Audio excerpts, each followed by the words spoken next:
This episode is sponsored by BetterHelp. October 10th is World Mental Health Day, and this year we're saying thank you, therapists. BetterHelp therapists have helped over 5 million people worldwide on their mental health journeys. That's millions of stories, millions of journeys, and behind every one is a therapist who showed up, listened, and helped someone take a step forward. Moments in therapy, like the right question, a safe space to cry, or a small win, can change lives. This World Mental Health Day, BetterHelp is honoring those connections and the therapists who make them possible, while showing how easy it is to get guidance from a licensed therapist online with BetterHelp.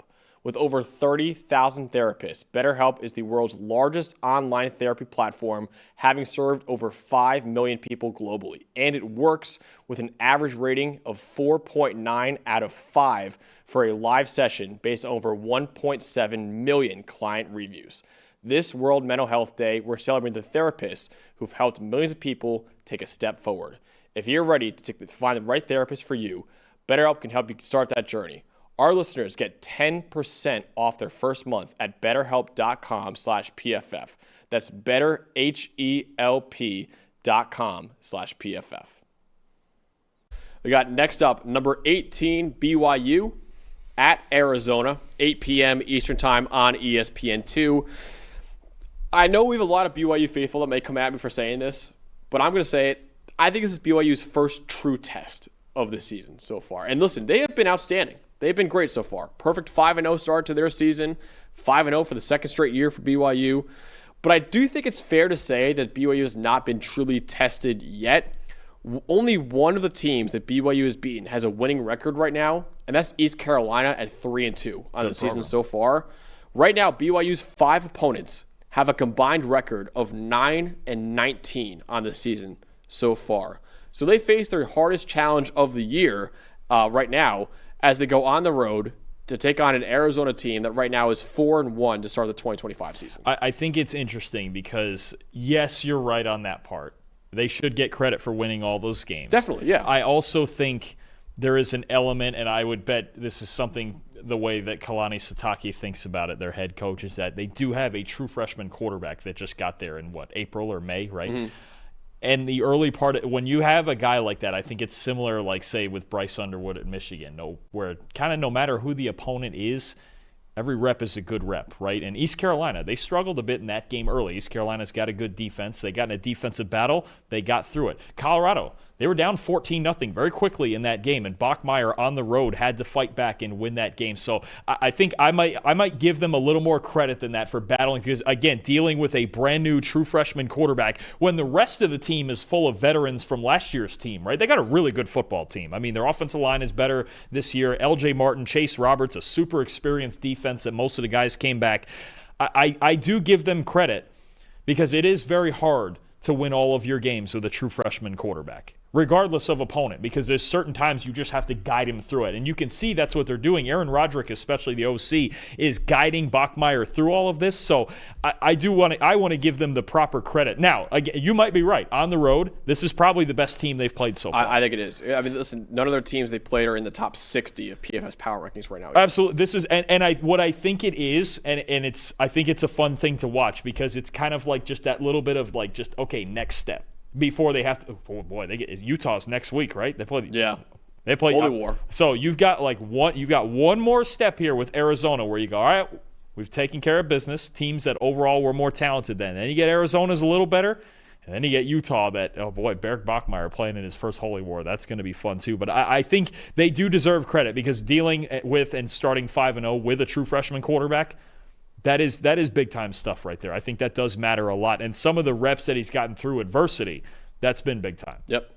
All right, Dalton, you have the BYU offense with Barrick Bachmeier, the true freshman quarterback, against Arizona's defense. What should we know about that game? Yeah, and look, last time we talked BYU a couple weeks ago against Colorado, I talked about how their offense is very much based in their offensive line and L.J. Martin in this run game. But you do want to, again, step by step, see where Barrick Bachmeier is progressing, right? He's very athletic. He's got a very good arm. He's got all the tools in the world to succeed, and he's looked good so far. And I think what I've been fascinated with the way that Aaron Roderick is bringing him along along. And you look at, to me, first and foremost, the way that he's throwing down the middle of the field between the numbers, really, really good stuff from the true freshman. 83.4 passing grade between the numbers, 78.8 adjusted completion rate, 11 yards per attempt. And the fun part is that Roderick's designs have been so good and so helpful to Bear Bachmeier that he's been able to do it decisively. Max, when he throws between the numbers, his average time to throw is basically 2 seconds flat.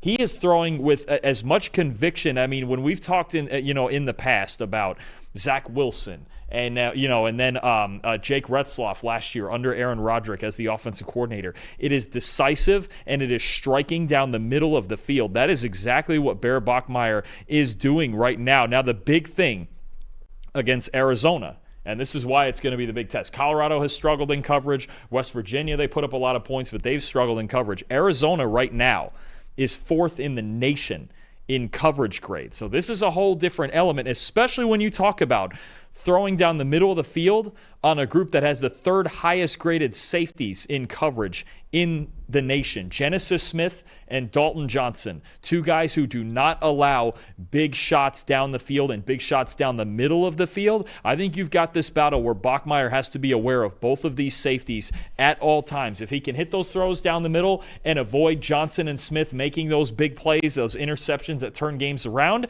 then you've got yourself a spot where BYU's at an advantage if he can get those throws. If they can prevent that, force him to throw outside where he's a little bit less accurate right now, I think then you start to talk about, okay, Arizona's defense can control this if they can stop the run. They got to stop the run first because BYU's been running the football a lot. LG Mar's a stud. He's an absolute stud, but I think, and then you get to if they get that first layer, then you get concerned with Bachmeier in the passing game and go, okay, where does he hurt us? Down the middle of the field. Him versus Arizona's safeties is a really fun matchup in this game on those passing downs. Yeah, I've got Arizona's offense. I'm looking at Noah Fafita and whether or not he can continue carrying this Arizona offense on his back against BYU's man coverage. BYU's secondary has performed at a very admirable level this year.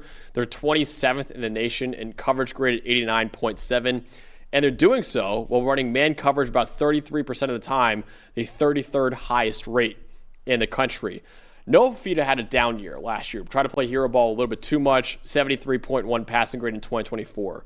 But he's had a resurgence this past season. 87.5 passing grade this year as a redshirt junior. That's 12th among all quarterbacks in the nation. 11 big-time throws are tied for 6th in the Power 4.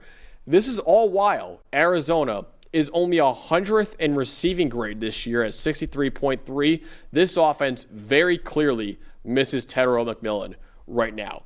And against man coverage, which BYU runs a lot, Arizona is only 101st in receiving grade and 105th in EPA per pass. But Noah Fafita has proven capable of delivering tight window throws against man coverage. 5 big-time throws against man coverage, tied for 6th among all quarterbacks in the country, and a 79.5 passing grade against man coverage is a top 20 mark in the country. So it's unlikely that Arizona's receivers, who have struggled all year, can gain much separation in this game.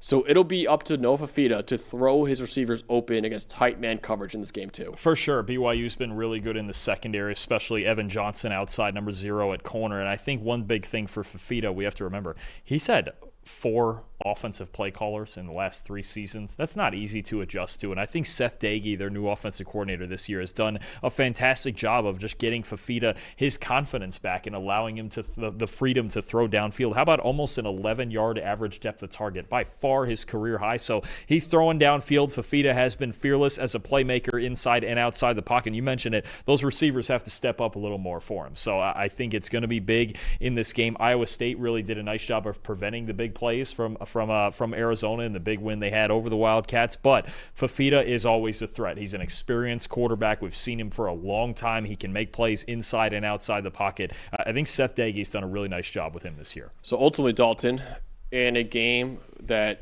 is huge for the Big 12 race, I would say. Who will win between Arizona and BYU? Tough one, because you've got two quarterbacks that we go, okay, can you? And then we've got two running games that have been pretty darn good early in the season. You mentioned L.J. Martin and BYU. Ishmael Mahdi for Arizona has been really good on the ground as well. I think you're getting a fun football game. I really do. I think two teams that play complementary football pretty well. I'm going to take BYU. I'm going to take the Cougars to pass their next biggest test before the big game against Utah next week. I've got BYU 27-24, and I think they're gonna run the football well, and then I think there's going to be moments here. Bachmeier, it's not about him dominating the football games. They're only throwing 40 to 42% of the time right now, but it's about those moments, and I think there are times too. I talked about him throwing down the middle of the field, but his athleticism has played a part in their success. When he does break the pocket, he has a good idea how to run with the football. I think that does make a difference in this game. I think BYU, I'm going to take him to pull off the big road win. So at the risk of having our BYU faithful just completely turn against me this week, I am taking Arizona in this game. I got Arizona winning this game 24-23. Both secondaries, I think, should have the advantage in this game, so it could be a low-scoring affair.